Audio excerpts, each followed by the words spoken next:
marché de la lessive est un marché colossal et qu'un demi-point de part de marché ou un point de part de marché, c'est des millions et des millions d'euros. Donc, comme on sait que, pas uniquement en marketing, mais en règle générale, il y a deux facteurs qui corrèlent extrêmement fort, qui sont le risque et la rentabilité, que la position concurrentielle d'Omo, avant cette campagne-là, était une marque, on va dire stable, qui faisait partie du top 10, mais qui n'était pas la marque leader. C'était la volonté de gagner des parts de marché et de prendre un risque par rapport à ce qui se faisait, en disant, tiens, ce risque qu'on va prendre, il va peut-être se concrétiser ensuite dans des parts de marché, volume et valeur. Donc c'est ça qui a... Donc il y a eu le courage de l'annonceur et puis il y a eu l'audace de l'agence qui a apporté, on va dire, un territoire créatif totalement nouveau, totalement décalé par rapport à ce qui se faisait à l'époque. Donc il y a eu la volonté de se différencier, de parler différemment, d'inventer quelque chose qui n'existait pas et puis de prendre, on va dire, l'archétype de la saleté qui est les singes. Donc et d'inventer un langage totalement nouveau. Je pense que, alors ça a été probablement prétesté, mais bon, moi je n'accorde quasiment aucun crédit au pré-test, puisque c'est difficile de tester des choses qui n'existent pas ou qui n'ont pas existé. Autant je crois au post-test, mais je ne crois pas au pré-test. Et puis voilà, on y va, et puis on va voir ce que ça va donner.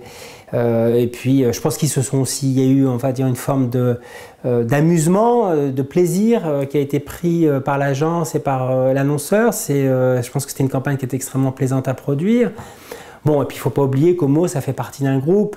Et puis bon, le risque, il est quand même mesuré, puisque bon, même si ça n'avait pas marché, c'est compensé par les autres marques, par les autres lignes de produits. Donc voilà, ils ont tenté le coup et ça a marché.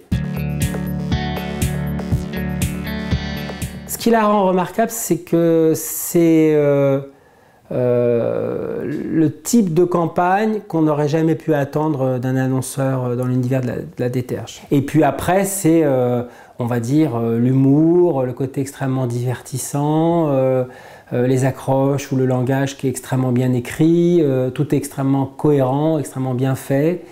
Voilà quoi, c'est le plaisir. Alors peut-être qu'il faut faire attention parce que parfois quand la forme publicitaire est aussi forte, elle peut, on va dire, handicaper la perception du message et de l'information. C'est ce qu'on peut constater parfois dans la publicité. Le risque paye. Par opposition, on va dire, au conformisme. Mais bon, Omo, il faut être conscient aussi que d'autres annonceurs dans l'univers de la lessive ont pris des risques. Il y a notamment Vizir qui avait fait une campagne donc, avec les Simpsons, Ariel qui a fait référence, qui était le premier annonceur dans la lessive à faire référence donc, à l'homosexualité. Peut-être que Omo a été le premier à avoir donné le ton. Mais aujourd'hui, on ne retrouve plus de démarche de ce type-là dans la lessive. Donc on est revenu à du conformisme parce que c'est un sujet qui ne prête pas au risque, qui ne prête pas à l'audace, qui ne prête pas à l'innovation. On est tellement focalisé sur le produit, sur la forme du produit, sur les tablettes, le gel, etc.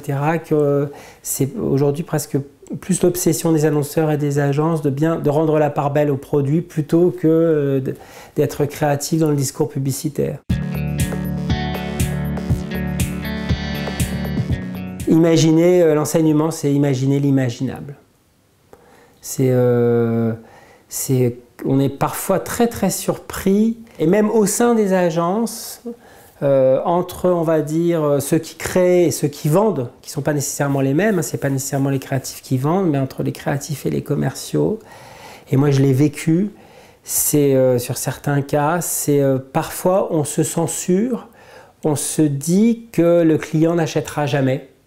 Et on est surpris, on est vraiment surpris. Je peux citer un cas qui est un peu différent, mais une campagne par exemple, pour un client qui est les vins d'Alsace, quand on lui aura proposé la cigogne comme symbole, on se disait mais ils ne vont jamais acheter, ça va les renvoyer à leur folklore. Et finalement, ils ont acheté et ils ont gardé ce symbole pendant des années, alors qu'au moment où l'idée avait été présentée, on l'a pensé invendable. C'est-à-dire que peut-être de se dire, l'enseignement qu'on peut retirer, c'est se dire qu'il y a des choses qui nous paraissent totalement absurdes et que finalement on peut être très surpris par la capacité des clients à acheter en fait. C'est ça, c'est-à-dire que parfois l'auteur, le créatif, le vendeur, l'impresario du créatif, etc. Se censure alors qu'il ne devrait pas. Et voilà, son cerveau se bloque en disant non, non, c'est pas possible, c'est inachetable, c'est invendable. Et voilà, c'est de temps en temps se dire non, mais allez, on imagine l'inimaginable et on peut être incroyablement surpris par la capacité de l'annonceur à acheter.